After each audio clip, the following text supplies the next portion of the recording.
It's one of Canada's rock-solid calling cards around the world.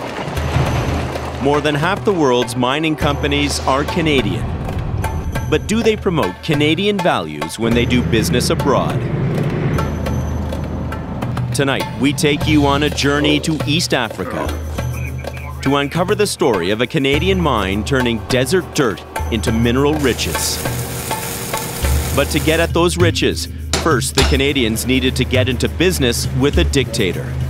He was a very charismatic, a very beguiling figure, but he was also showed these sort of real megalomaniac tendencies. A Canadian company now partnered with a pariah state. How do you feel about your involvement in a country that has been described as the North Korea of Africa? We can control what we can control. As a company, we are bringing an awful lot of good to this country. So, is the mine a force for good in a struggling country? Absolutely. We're the template for responsible international business in that country. Or is the money from that mine helping to prop up a brutal dictatorship? A dictatorship accused of doing business with terrorists. Suicide bombings, murder of civilians, assassinations of foreigners. I'm Mark Kelly in northern Ethiopia, and this is the Fifth Estate.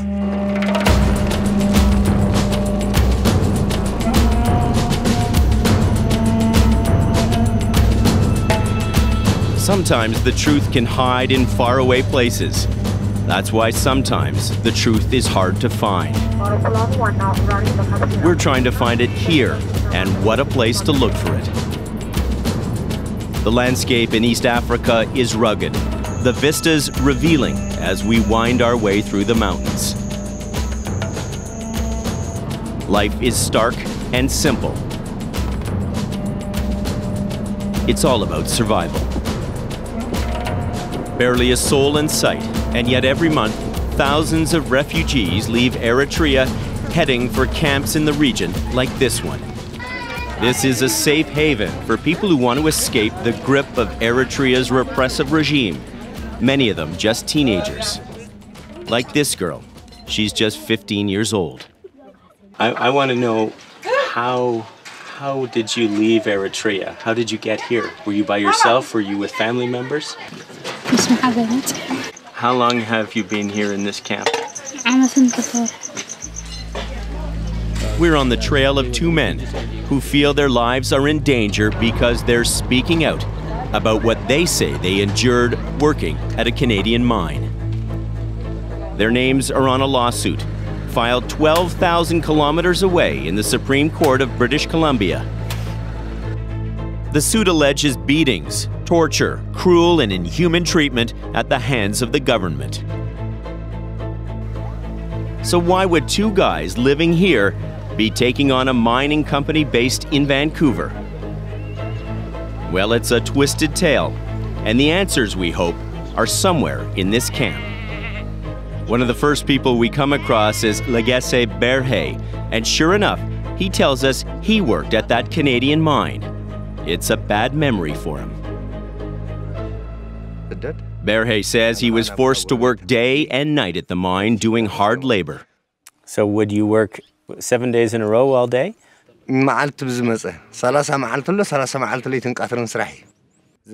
He says forced labor is a daily reality in Eritrea, and that's why he and so many others have fled the country.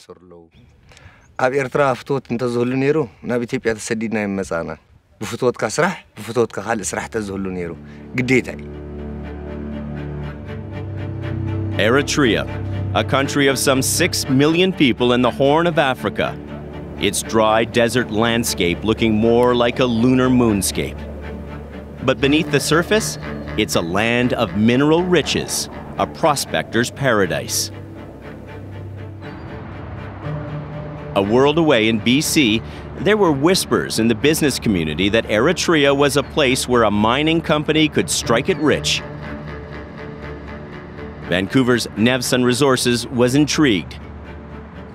Nevson Vice President Todd Romaine. We received a letter from a prospector about this amazing discovery in Eritrea.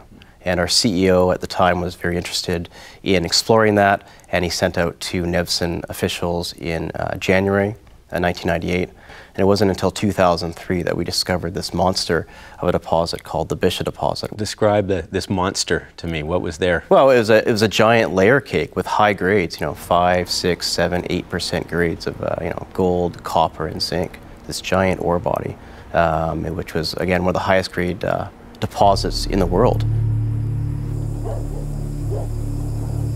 But how could the Canadians tap into this monster mineral deposit? Eritrea was a broken country, bombed out and all but bankrupt after a 30-year war of independence with Ethiopia. Nevsun would have to start from scratch. And worse, the Horn of Africa is a dangerous place run by ruthless regimes.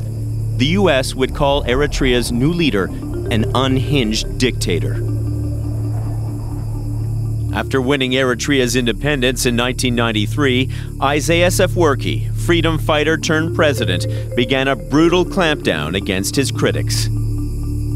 He was a very charismatic, a very beguiling figure, but he was also showed these sort of real megalomaniac tendencies.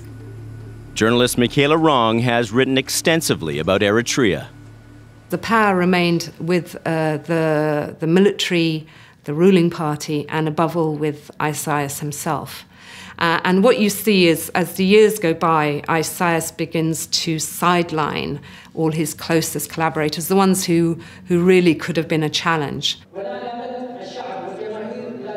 Aaron Berhane was watching all of this unfold. He ran a newspaper in Eritrea, but after publishing stories critical of the government, he got a warning. Two of those secret agents were waiting for me in the shade of the wall, and one of them, he put the gun on my ribs, and he said, if you write anything against this government from now on, this is going to be the last byline.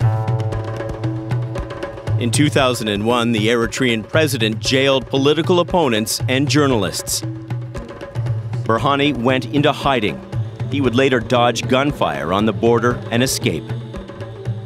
If I'm going to die, I have to die while I'm trying to flee, because I know what is going to happen. So if they arrest me, definitely they are going to torture me to death. It was a dangerous climate, so the small mining company would have to take a big gamble. Should Nevsun stake its future in a place like Eritrea? There are a lot of reasons why you wouldn't do business there, that the challenges would be insurmountable. Was there a period of deliberation whether you thought whether the risk was worth the reward? Yeah, sure. We examined all those factors before we went into the country there, but we met with numerous government officials, senior levels of government there, and we were very encouraged by their openness to develop the mine in a responsible manner. But running a mine in Eritrea would come at a cost. The dictatorship wanted in. The state wanted 40% right off the bat, that they wanted to make sure that they were part of the board that made decisions, consensus style, and that they were benefactors of resource development. Did you have any choice when they said, we want 40%? Was that a take it or leave it deal for you guys? No, I think at the time it's just that this is what they wanted to do with their regulatory system. But did you have a choice? I don't recall the discussions back then, but I think if it meant stability for investment out there, I think we would have been favorable with those conditions. It was a shotgun marriage. A small Vancouver company now in business with the regime of Isaias Afwerki in a country that didn't allow democracy or dissent.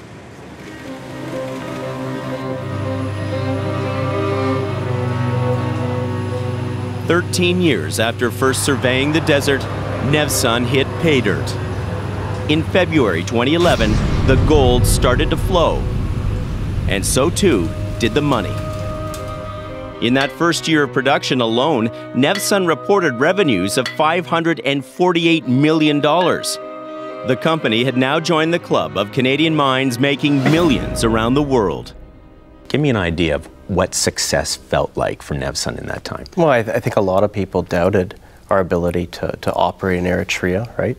And I think as soon as it was able to come on board there, we were able to put a lot of our critics at bay, that we proved ourselves that we were able to operate in a far-flung jurisdiction like Eritrea and produce a world-class operation. If it wasn't for the support of the state, our partner, as well as all of our workers, it would not have been possible. But while Nevsun was celebrating its success, troubling stories started to surface from the mine. When we come back, There are no human rights violations on our mine site. controversy dogs Nevsun's new business partner. How do you feel about your involvement in a country that has been described as the North Korea of Africa?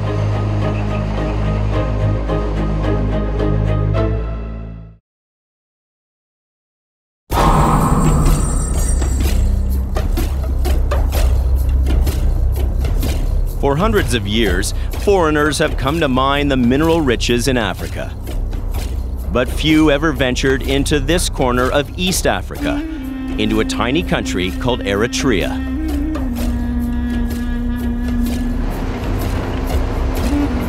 But since 2011, that's where a Vancouver company called Nevsun has been turning desert dirt into zinc, copper, and gold.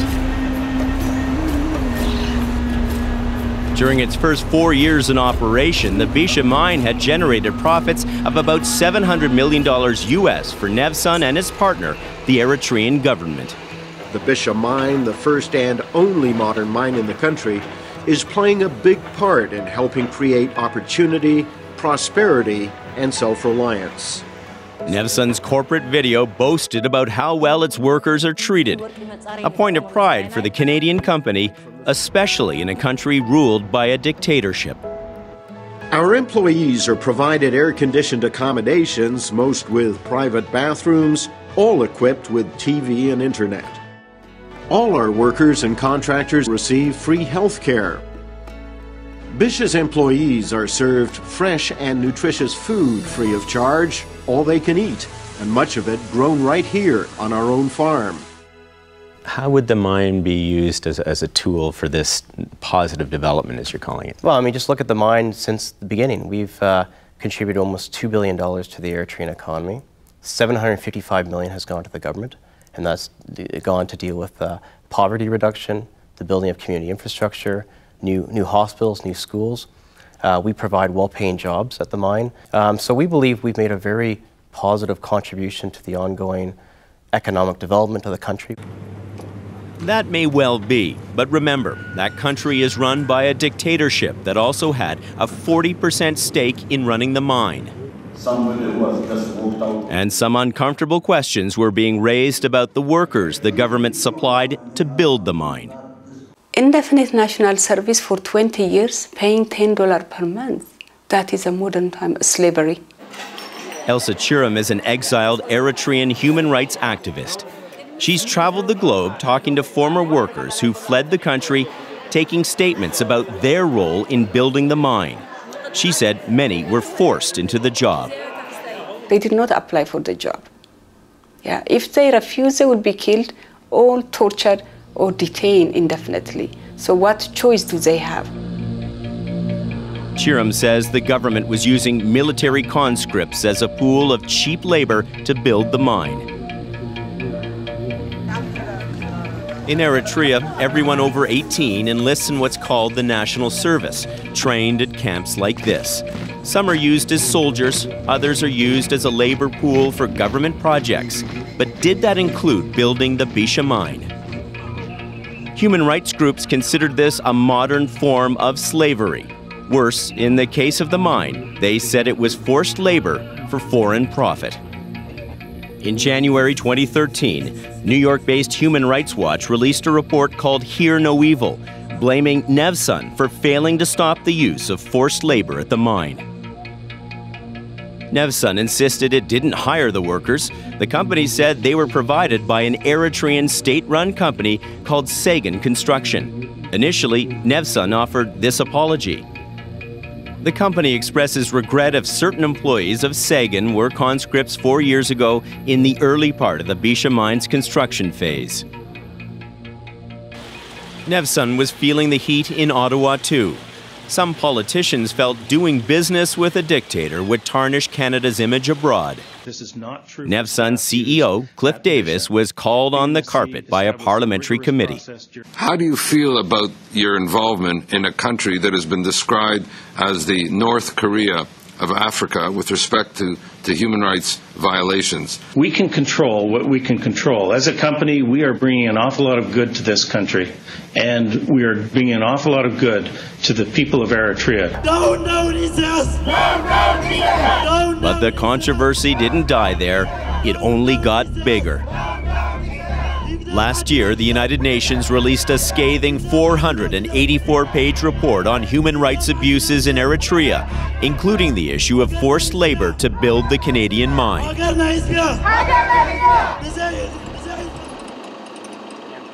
We are in the midst of a 4-day training course on human rights and the voluntary principles. In response to the mounting public and political outcry, Nevsun had hired Montreal human rights lawyer Lloyd Lipset. He visited Eritrea 6 times to produce reports on Nevsun's operations.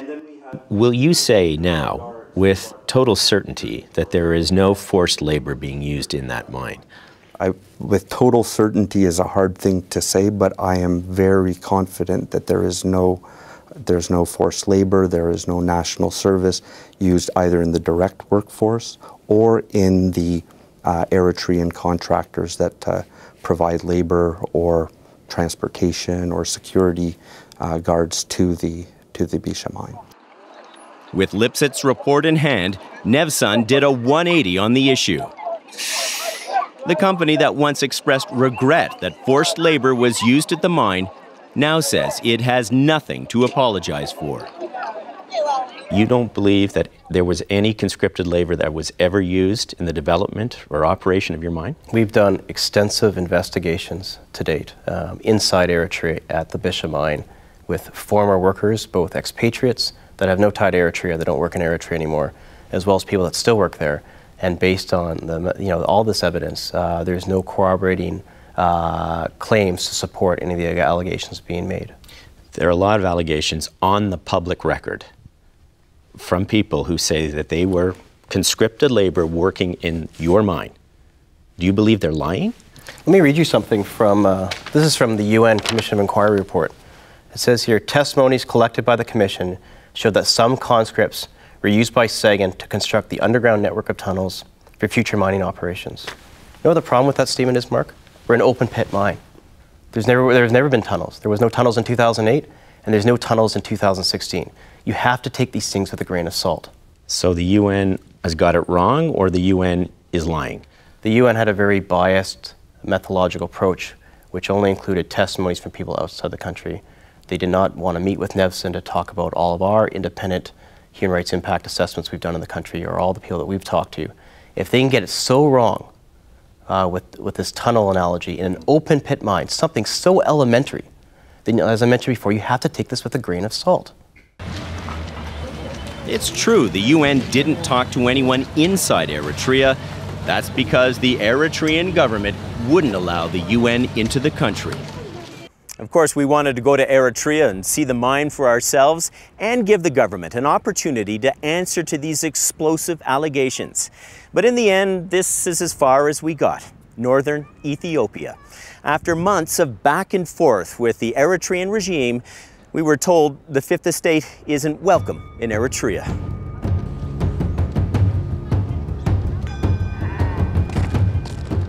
So, who to believe? Was forced labor used to build the Canadian mine? That's what we wanted to ask the 2 men who are suing Nevsun back in Canada. They're among the refugees trapped in northern Ethiopia.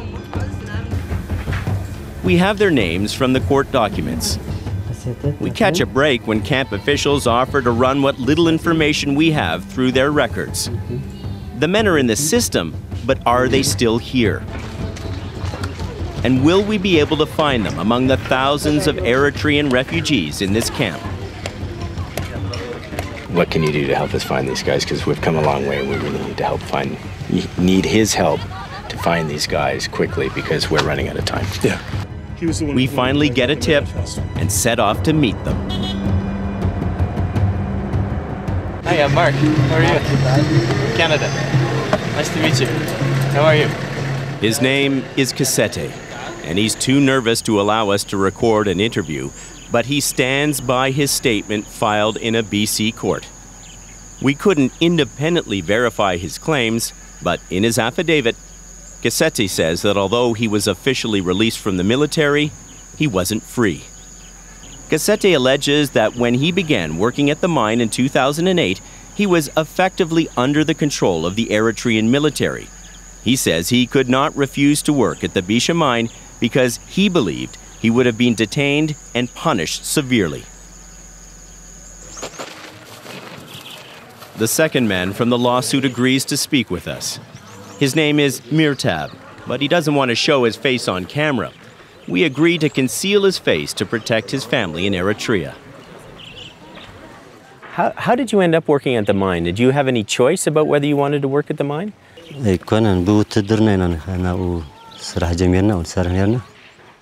He says he was told by his superiors to hide the fact he was in the military when he was sent to work at the mine in 2010. According to his court statement, he worked in conditions of extreme heat. Malaria and diarrhea were common, and said conscripts collapsed while working. He also said he witnessed severe military punishment inflicted on conscripts for simply leaving the camp overnight. Why are you too afraid to show your face on camera? What are you worried about?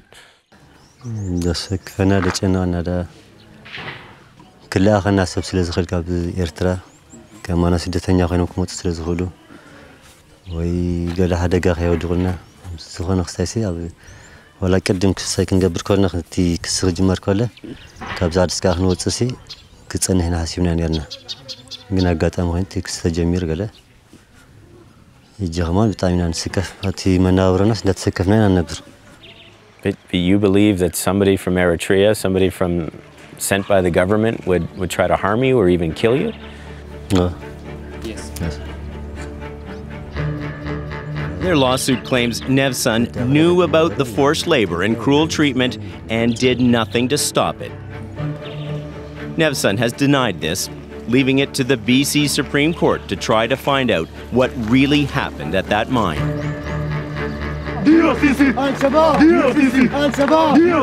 When we come back, we investigate whether Nevson's business partner was also in the business of financing terrorism.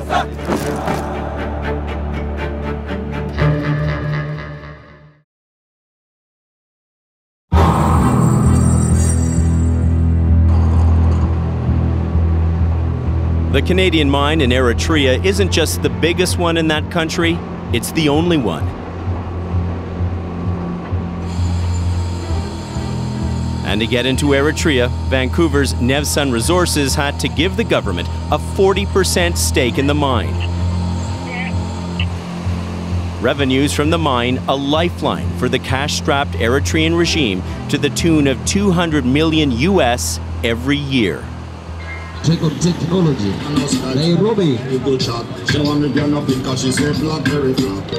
But you don't have to travel far from Eritrea to find people concerned about what the regime is doing with its money.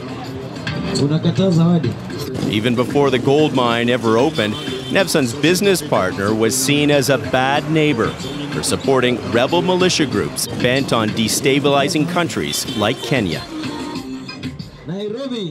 We're just driving by Westgate Mall now. It was the site in 2013 of that terrible massacre of innocent civilians at the hands of Al-Shabaab.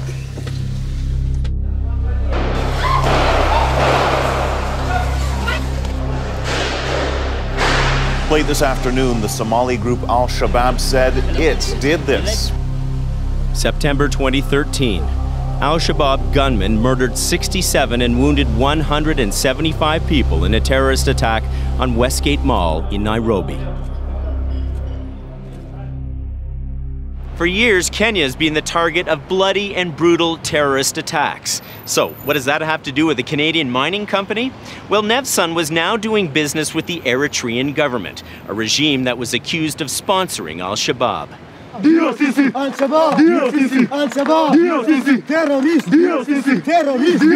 Al-Shabaab leaves a trail of dead wherever the group strikes. It has allied itself with Al-Qaeda, partners in a global jihad. Canadian Matt Bryden spent years investigating who was arming al-Shabaab on behalf of the UN Security Council. It didn't take long for his team to find evidence pointing to the Eritrean dictatorship. They were supporting a group that was guilty of suicide bombings, murder of civilians, assassinations of foreigners. This was now clearly just a terrorist group. The stakes were high, and not just for Africa. Even the Canadian government considers al-Shabaab a threat to global security. Today we are subjected to unfair and illegitimate sanctions and baseless accusations. At the UN, Eritrea's diplomats denounced the monitoring group's findings as biased and baseless. But were they? Was Nevsun's business partner also in business with terrorists? We traveled to the Eastleigh neighborhood in Nairobi to find out. This is Mogadishu Street. Home to 100,000 immigrants from Somalia and an alleged hotbed of support for the Somali-based al-Shabaab. We're here to find a former gun runner. His name is Abdinur Soyan. He says for 4 years his job for a militia group was to get weapons from the Eritrean regime and smuggle them to rebel groups in East Africa. The Eritrean government denies this. So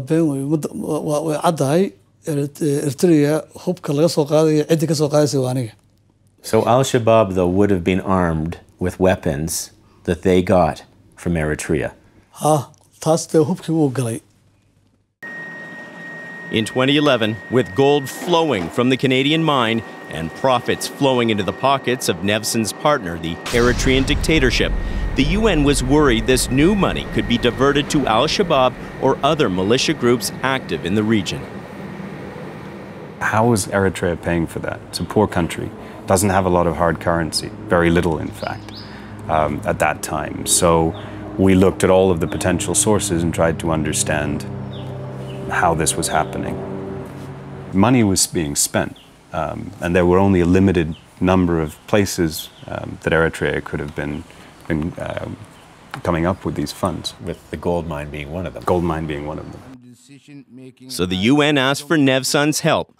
It wanted a forensic accounting of the money being transferred to the Eritrean regime, locations of the banks, account numbers. We did reach out to Nevsun, and Nevsun's response, as best as I recollect, was to say that they were bound by confidentiality agreements with the Eritrean government and therefore couldn't provide us with any information, but assured us that none of the revenues were going into being used for military purposes. Were you assured by that? No, we weren't assured by that. So why wasn't Nevsun more helpful with the UN's fight to stop the spread of terrorism in East Africa? The concern of the UN wasn't that Nevsun was doing something wrong. The concern of the UN was that the Eritrean government was using the assets from your partnership in that mine to fund rebel groups, terrorist groups in that area of Africa. Was this a concern for you, that some of the assets from your mine and your partnership were being used to fund terrorist groups like al-Shabaab? I can't comment on government policy. What I can say is that our company is fully transparent with all the monies that are generated from the Bisha mine. And we've had candid discussions with the Ministry of Finance about the need for them to be transparent. Well, that's not how the UN sees it. In 2014, the Security Council Monitoring Group reported that Nevsun refused to disclose information on how payments were transmitted to the state of Eritrea, citing confidentiality agreements. Nevsun said questions should be directed to the state of Eritrea. But when the UN asked the Eritreans for banking information, they passed the buck right back to the Canadian mine, telling UN investigators they should direct specific questions to Nevsun. But if this government were indeed financing a group that has been labeled by our own government, al-Shabaab, as a terrorist organization, this is your business partner. Wouldn't you be a little concerned about that? Again, I can't comment on government policy. But would you be concerned about that? Again, we have evidence to support that the state of Eritrea is utilizing the money for beneficial things. The community of Ararat is receiving monies right now to build a pipeline system and water well, and that shows that the government of Eritrea is serious about utilizing the Bisha mine for positive constructive development in that country. As for Abdinur Soyan, he says he's now out of the gun-running business, but he still looks over his shoulder every day. He says he's received death threats from the Eritrean regime for speaking out about al-Shabaab. The UN investigators have found evidence that Eritrea is now supporting other militia groups in the region, but not al-Shabaab. That's why the UN maintains an arms embargo against Eritrea to try to stop the spread of weapons, an embargo that Canada supports. When we come back, from business partner to partners in public relations.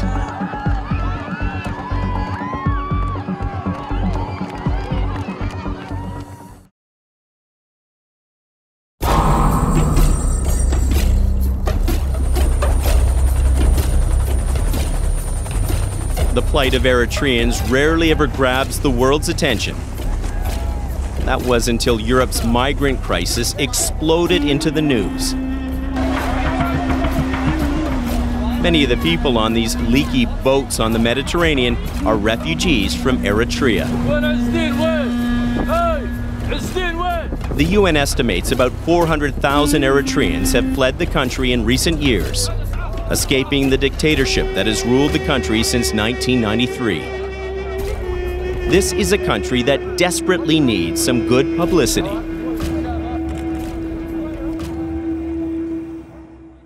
Enter Nevsun. It rolled out the top brass in a good news corporate video. Well, the Bisha mine is the only producing mine in Eritrea, and it plays a very important role in the Eritrean economy, and we're proud to say it adds significant tangible benefits to the people of Eritrea. The Bisha mine has been producing hundreds of millions of dollars in profits for shareholders and its partner, the Eritrean government. We will try to make this as exciting as possible, as entertaining as possible, and as dangerous as possible. Good, hands up. All right, ready. And both Eritrea and the Canadian company are proud to show off their success. This past November, the regime permitted a delegation of foreign diplomats to visit the Bisha mine. These are two Canadians you guys will be seeing the next day. One, Mr. Lloyd Lipson, he's an international human rights lawyer. He'll be talking about the human rights program at the Bisha mine. And then Mr. Kareem. This is a high-powered group. That's Canada's new ambassador to Eritrea, Salah bin Daoud, sitting on the right in the light shirt. The U.S. ambassador is the one wearing the ball cap on the left. The Fifth Estate wanted to come along, but the Eritrean government wouldn't let us into the country. Nevsun, however, provided us with this home video of the trip. That's the U.S. ambassador dressed up in the local fashion, leading the cheer with Canada's ambassador.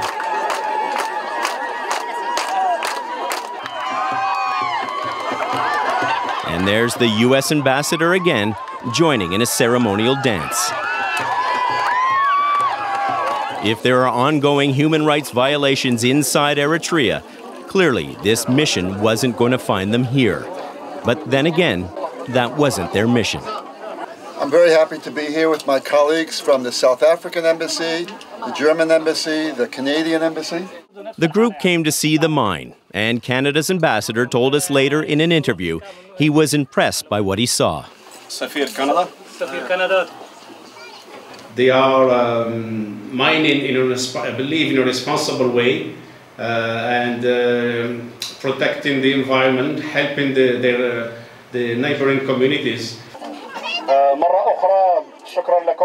We asked the ambassador if he requested to see any of the jailed journalists, political opponents, or prisoners of war who have been in prison for over a decade in Eritrea. The Canadian diplomat said, maybe next time. Well, listen, I think for the next visit, certainly we will make a request to visit other things in the country. And I mean, it's up to the government to give us permits. But if the diplomats weren't going to investigate allegations of abuse, the UN certainly was.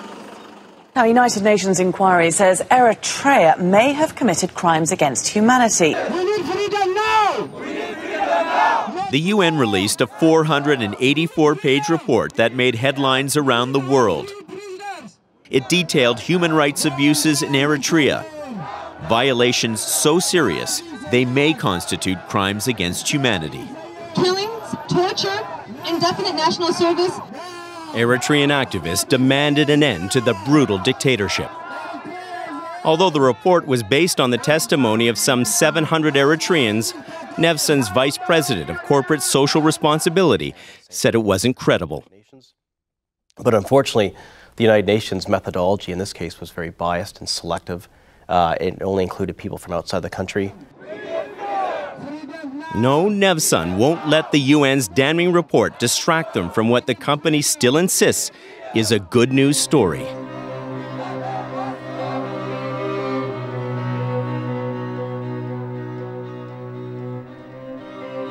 The Bishop Mine is more than just a mine. It symbolizes a new path forward for the state of Eritrea. One where the state of Eritrea and a Canadian publicly traded company are working together, and they have developed a leading-edge mine, jobs and training for local people, robust environmental management, safety for all of our workers, consensus decision-making at the board level there, stakeholder inclusion. These are all aspects of core liberal democratic values, and we're very proud of our role in playing a positive role in the ongoing evolution of Eritrea. But you're talking about the liberal democratic values you hope to bring to this country. And then the UN came out with its Commission of Inquiry, which talks, this is a country with very little respect for human rights, where they talk about extrajudicial killing, torture, systemic rights violations, forced labor, creating an alarming exodus of desperate people who are leaving this country now. Is this the liberal democracy you think that you're contributing to? And I'll read the statement from Luis Maisel. He's a U.S. Chief of Mission. He was the U.S. representative that visited the Bishop Mine a couple months ago. And here's what he said from his visit. He said, in summary, I saw a Western mining company that is creating jobs, investing in local people, mining responsibly, respecting human rights, acting as a good neighbor, and contributing to national development in Eritrea. I'm talking about the government that you're in business with. So we've had dignitaries and politicians around the world. You know why they're coming to the Bishop Mine? Because we represent a new Eritrea, one that is embracing many liberal democratic values that I spoke about earlier. These people are very excited about it, and it's creating constructive, positive dialogue between the state and Western countries. And we believe we're playing a Canadian diplomatic role in making the situation much better. Well, Nevson's been working with the government of Eritrea for 16 years. We have a very positive relationship with the state. After dealing with a dictator for almost 2 decades, Nevson is sounding as much a booster as a business partner. Journalist Michaela Rong says that's the key to doing business in Eritrea. I don't think there's any option. If you're operating in Eritrea, you have to be on good terms with the government. It's not the kind of country where you can exert any independence. You know, you have to have good friends in government. As for Elsa Chiram, the exiled Eritrean activist will continue her fight to expose human rights abuses in that country. She accuses Nevson of whitewashing a brutal regime. If Eritrea was a democratic country and workers' rights was, respected and people were free, that's fine. It would have been a good force. But under the current regime, the current situation, human rights situation, Nevson became accomplice to the crimes perpetrated against the Eritrean people. And the Eritrean people continue their mass exodus. The country still bleeds refugees every day. Exiled Eritrean journalist Aaron Berhane. The Eritrean flee their country because Eritrea is now a living hell. They'd been dealing with a dictator too, and they'd seen enough. Putting their lives on the line to escape because they believe in something better. But Nevsun is staying put. The Vancouver company has expanded its mining operations in Eritrea, and it believes there's enough zinc and copper in the ground to keep making money at the mine until 2025.